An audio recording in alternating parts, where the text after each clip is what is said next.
Chancellor Gates, Rector Poston, President Rowe, distinguished faculty, and the graduating class of 2025, and your families who stood by you now in the rain, congratulations. What an amazing day for you.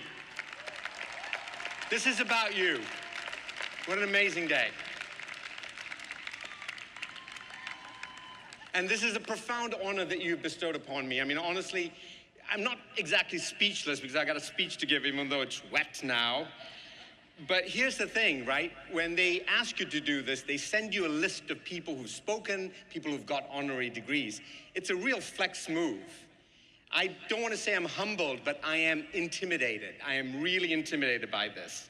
So I called President Rowe and I asked her, what should I do? And she said, 2 things: be brief, be funny. So, to be brief, I'm only going to give you one bit of advice today, something that I have found immensely useful in my own life. And this is it. Write your own story.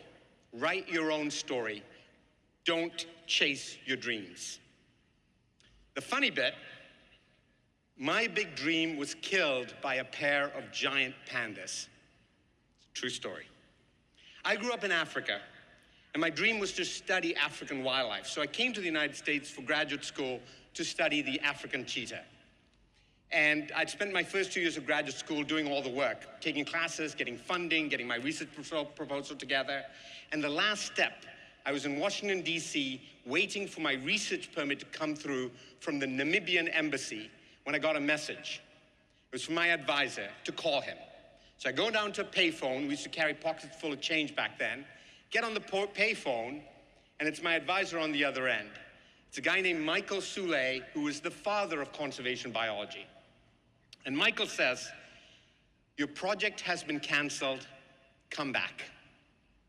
I'm in shock. Why? The pandas. It's because of the pandas. The line goes dead, I have no more coins. Turns out that my research was being funded by the San Diego Zoo, who in turn was getting funding from the US Fish and Wildlife Service. At the same time, the San Diego Zoo was trying to import 2 pandas to exhibit at the zoo. They were giving the Chinese government $1 million for this. And environmental groups raised a bit of a fuss. They were worried that the Chinese were going to use that money to go catch more pandas to send to zoos. Now, that's not what they did. I eventually went to China. I saw what they were doing with their panda program. But at the time, it was a big deal. And the Secretary of Interior, Secretary Bruce Babbitt, stepped in and called for an investigation. My project that had nothing to do with this was just caught in the crossfire. So with a student visa and time ticking on the clock, I was out of luck. So I go to my advisor and I say, what do I do? And he says, you got to find something local and you got to find something abundant that no one really cares about. Why don't you study gophers? So, folks, for those of you who don't know, a gopher is a fossorial rodent. It's basically a giant rat that lives underground, right? I knew nothing about gophers, and I told him that. So he gave me a VHS cassette tape and said, watch this. It'll teach you everything you need to know about catching gophers. That turned out to be Bill Murray's movie. It's a true story. That turned out to be Bill Murray's movie, Caddyshack, which is a great movie, by the way. And with that was gone my dream of sitting on top of a Land Rover in khakis with my binoculars, maybe sipping a gin and tonic at sunset, watching a big cat walk across the African savannah. Instead, I spend the next 3 years of my life on my hands and knees, digging in the California dirt. Not the coastline of California with the pounding surf and sea otters and sea lions, not the mountains with its tall redwood trees and bears. No, I was banished to the agricultural heartland, the Central Valley of California, laser-leveled, hot, dry, very conservative. So that's where I went. It's biologically the least interesting place in the state. So I got myself a pickup truck. I got myself an Australian Shepherd. Dogs are great icebreakers. And I would drive up to ranchers and farmers, knock on their door, and ask whether I could catch gophers on their land. After they get off the shock, they invite me in. And over time, I got to know these folks. Now, I wouldn't tell them that at night I would come back and release the gophers on their land. It was a catch and release study, but I left that part aside.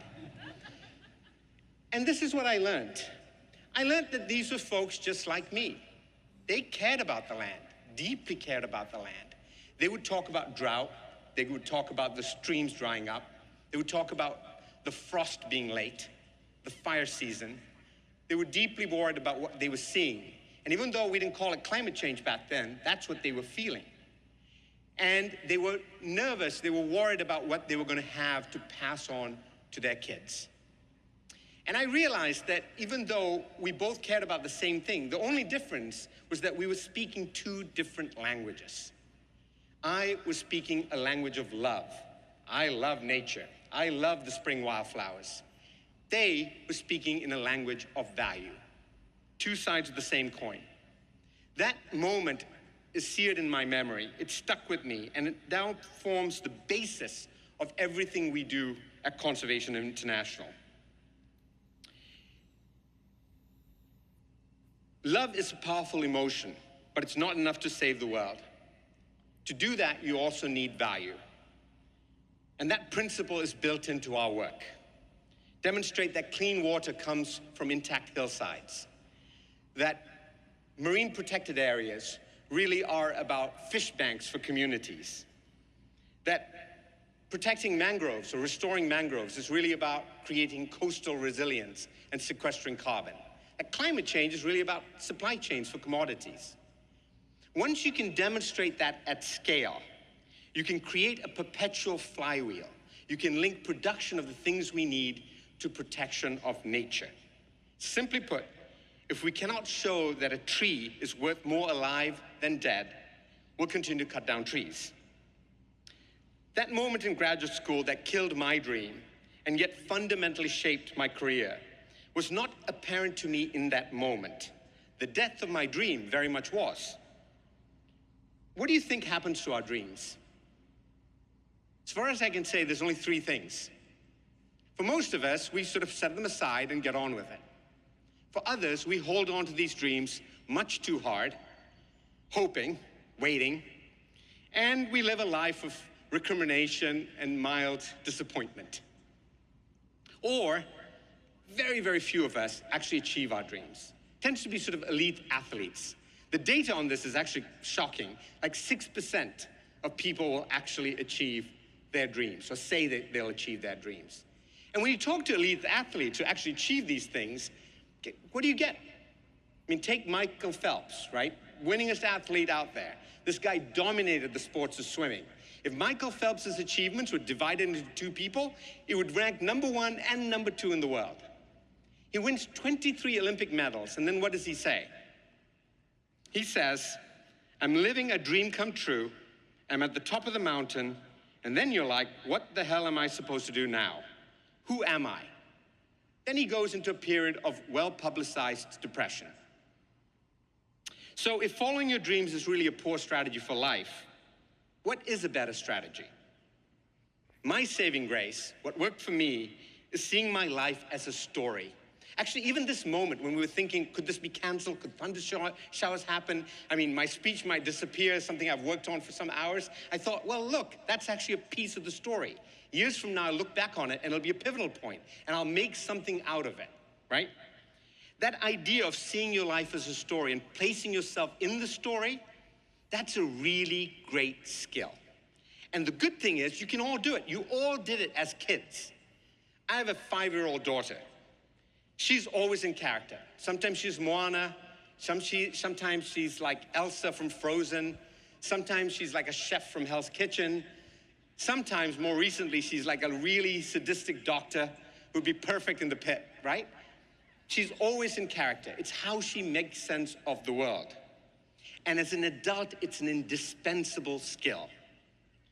At 20, you can take a year off and go be a fishing guide in Montana. Later in life, not so much. At 20, I wanted to be an astronaut. Now, that's impossible. Unless I go like the Katy Perry route or something like that, right? But basically, that's out.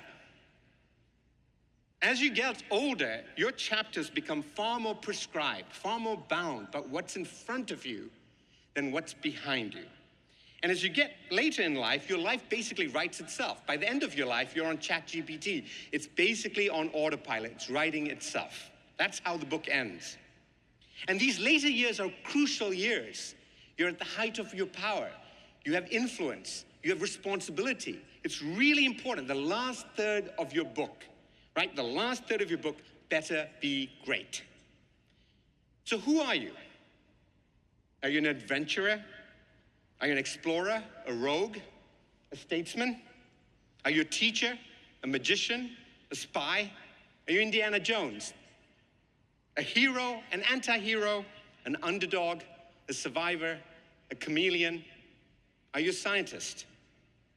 President Rowe calls this self-sensing. It allows you to look at the past to make sense of the present and to navigate uncertainties. It allows you to accept success and failure. Am I going to get to give the speech, or is it going to rain me out? With equal measure, and just see life as boulders or bridges, obstacles or pathways that you navigate. And by recasting past events as turning points, it lays down the markers of your life. Remember, it's not a turning point until you identify it as such. You know that story I told you about my grad school days? That's only a turning point when I retell it. Otherwise, it's just kind of a sad story of disappointment and desperation, right? And this leads to my most important insight. As these pivotal moments become clear, they help you write your next chapter. Chapters that become more important as you get older. Graduates, friends, we live in difficult times. Your generation will confront the worst, and you will have the opportunity to do the most. And we all really hope that you are a great generation. We need your creativity. We need your skills. We need your decency. We need your commitment to healing our planet. Income inequality rivals the time of kings. Climate change today imposes a deadline on civilization that no amount of magical thinking will erase. Physics simply won't allow it. It is understandable for you to be anxious about your future. The thrill of freedom must be now tempered with responsibility.